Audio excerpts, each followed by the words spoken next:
और कोई समस्या का हल ही नहीं मिल रहा। बहुत दिन हो गए जूझ रही हूं मैं इन समस्याओं से। तो बेलपत्री की जड़ के अंतर्गत, जो बेलपत्री का बड़ा वृक्ष हो उसकी जो जड़ हो, उस जड़ पर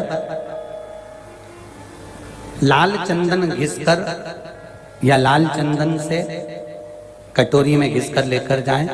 शिव जी पर लाल चंदन से पूजन करने के बाद में उसी चंदन को लेकर आकर बेलपत्री की जड़ के अंतर्गत ओम अक्षर को लिखकर एक बेलपत्र अपनी कामना कर उस जड़ पर बेलपत्री के समर्पित करना। पहले कथा में कहा है कि बेलपत्री कोई साधारण सा वृक्ष नहीं है, इसको केवल साधारण मत मानना। ये कोई सादा सा वृक्ष नहीं है। बेलपत्री की जड़ में ओम शब्द लिखकर, अक्षर लिखकर उस पर एक बेलपत्र समर्पित कर कर शिव जी से अपनी कामना कर कर, जो प्रदोष के दिन, प्रदोष काल के अंतर्गत बेलपत्री के वृक्ष की पूजन कर कर, ये नाद कर कर, ओम अक्षर का नाद कर कर स्मरण कर कर आता है। ज्यादा से ज्यादा कहेंगे तो 4 दिन, 5 दिन में या 6 दिन में मेरा देव अधिदेव महादेव जो समस्या और टेंशन जिंदगी में चल रहा होता है उससे थोड़ा बहुत तो निजात मेरा देव अधिदेव महादेव उसी समय करना प्रारंभ कर देता है। शिव कृपा होने लगती।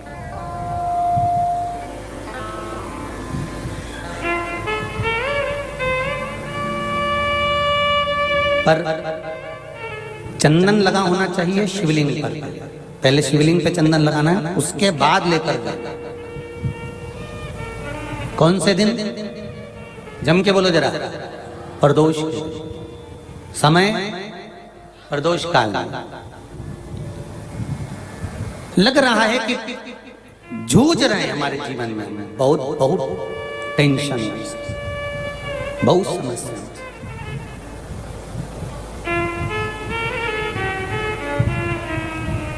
तब ओम अक्षर का नाद मूल होना चाहिए। आप में से कितने लोग शिव मंदिर जाते हैं? सभी लोग जाते हैं ना। तो शंकर जी के मंदिर जाते हैं तो आप जब वापिस लौट कर आते हैं तो नंदी के कान में, जब हम नंदी से कुछ कहते हैं, आप लोग जब वापिस लौट कर आते होंगे तो नंदी से कहकर आते होंगे ना कुछ ना। तो जब हम नंदी से कुछ कहकर आते हैं, आपने देखा होगा कई लोग नंदी के कान में कुछ कहते हैं। फिर नंदी का जो सींग होता है उस सींग के बीच में से शिवलिंग का दर्शन करते हैं। तो नंदी को जब कोई बात कही जाती है, नंदी से जब कुछ कहा जाता है कि हमारी बात शिव जी तक पहुंचाना, तो उसमें सबसे पहला अगर नाद करा जाता है नंदी के कानों में तो ओम का नाद करा जाता है।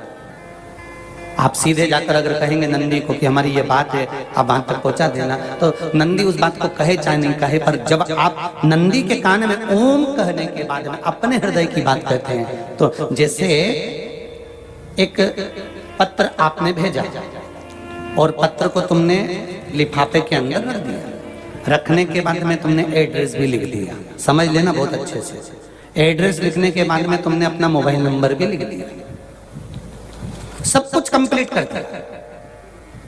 अब इस लिफाफे को तुमको भोपाल भेजना है सागर से, और तुमने ले जाकर इस लिफाफे को डाकघर के डब्बे में डाल दिया। लिफाफा जाएगा, जम के बोलिए। एड्रेस पूरा लिखा है, पीछे तुम्हारा नाम भी लिखा है, मोबाइल नंबर भी लिखा है, सब कुछ लिख दिया, पर लिफाफा जाएगा नहीं। क्यों नहीं जाएगा? क्योंकि उस पर टिकट चिपका नहीं है। 15 पैसे का, 10 पैसे का, 25 पैसे का, या 1 रुपए का, या 2 रुपए का, उस पे अगर कोई टिकट चिपका होता फिर आप उसको डालते तो जाता कि नहीं जाता? चले जाता। ये ओम सनातन धर्म के अंतर्गत जितने भी मंत्र होते हैं, जितने ब्राह्मण मंत्र का उच्चारण करते हैं, जितने ब्राह्मण मंत्र पढ़ते हैं और मंत्र का उच्चारण करते हैं, उसमें ओम का नाद क्यों करते हैं? क्योंकि यह हमारे श्लोकों को, हमारे शब्दों को, हमारे दिल की बात को टिकट का काम कर कर परमात्मा तक पहुंचा देता है। ये ओम अक्षर ओम शब्द ओम नाद वो है।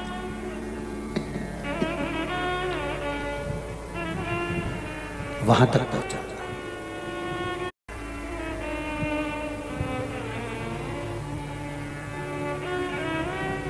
कभी कभी बेलपत्र देखना, जब बेलपत्र आप समर्पित करते हैं तो ऊपर वाली जो पत्ती होती है उस पे ओम लिखते हो। कई किसी को लिखते हुए देखा होगा, चंदन से, पीले चंदन से, लाल चंदन से। सबसे मूल 3 पत्तियों में बीच वाली जो पत्ती उस पे ओम लिख दिया, फिर इधर वाली में लिख दिया नमः, इधर वाले में लिख दिया शिवाय।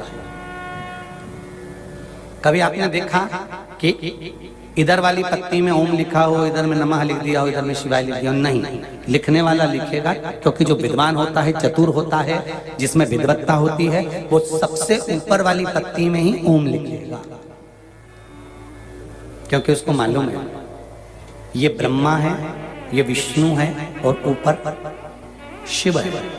इन दोनों का समावेश ओम में है, इसलिए वो सबसे पहली पत्ती में ओम ही लिखता है ना।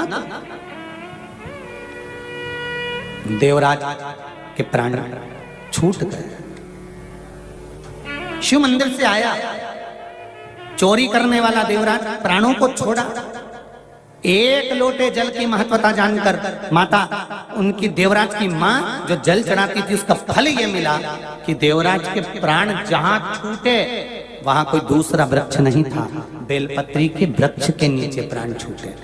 सनातन हिंदू धर्म के अंतर्गत आज भी किसी का अंतिम संस्कार करने के लिए ले जाते हैं, अर्थी को लेकर जाते हैं, तो एक जगह पर अर्थी को रोका जाता है, उतारा जाता है। इधर उतारते कि नहीं उतारते वो हमको मालूम नहीं, पर शास्त्र रीति कहती है एक जगह अर्थी को रोक देते हैं, उतार देते हैं, अर्थी को नीचे रख देते हैं। कुछ देर के लिए अर्थी ले जाने वाले भी वहां पर बैठ जाते हैं। किसी से पूछो, कोई विद्वान से पूछना, जो गांव का पुरातन व्यक्ति हो, बुजुर्ग हो, उससे पूछो कि ये शमशान जाते समय अर्थी को बीच में क्यों रोक दिया, इस अर्थी को यहाँ क्यों रोका गया, अर्थी रोकने का कारण क्या था, क्यों यहाँ अर्थी को उतारो, यहाँ उतारा करना, अर्थी को उतारना पड़ेगा, यहाँ रखना पड़ेगा, रखने के बाद लोग 4-5 पत्थर बीनते हैं, फिर उधर फेंक देते हैं, बैठ जाते हैं, क्यों, किस लिए, क्या कारण क्या है, उसको मालूम होगा तो वो जरूर बताएगा कि शिव महापुराण के अनुसार देवराज के प्राण बेलपत्री के वृक्ष के नीचे छूटे थे। इसलिए शास्त्र रीति कहती है जिस मुर्दे को लेकर जाते हैं, कोई बेलपत्री का पेड़ जो गांव में होता था उसके नीचे अर्थी को थोड़ी देर रख देते हैं, तो उस जीव आत्मा को कैलाश धाम पहुंचा दिया जाता है जो उस पर बंधी है। अब आज के जमाने में तो बेलपत्री का वृक्ष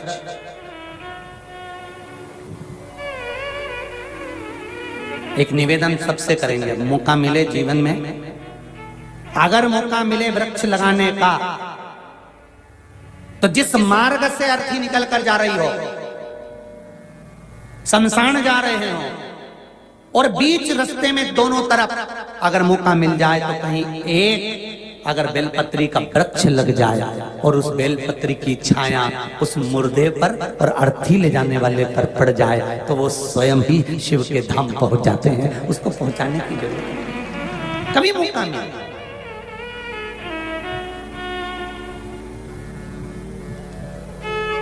जहां देव स्थान हो, जहां देवताओं के स्थान हो, शिव के मंदिर बन रहे हो, शंकर मंदिर का विस्तार हो रहा हो, कहीं भगवान देवता विराजमान हो रहे हो, तो मेरा वहां के ट्रस्टी हो, वहां के समिति वाले, उनसे निवेदन है कि आपके बगीचे में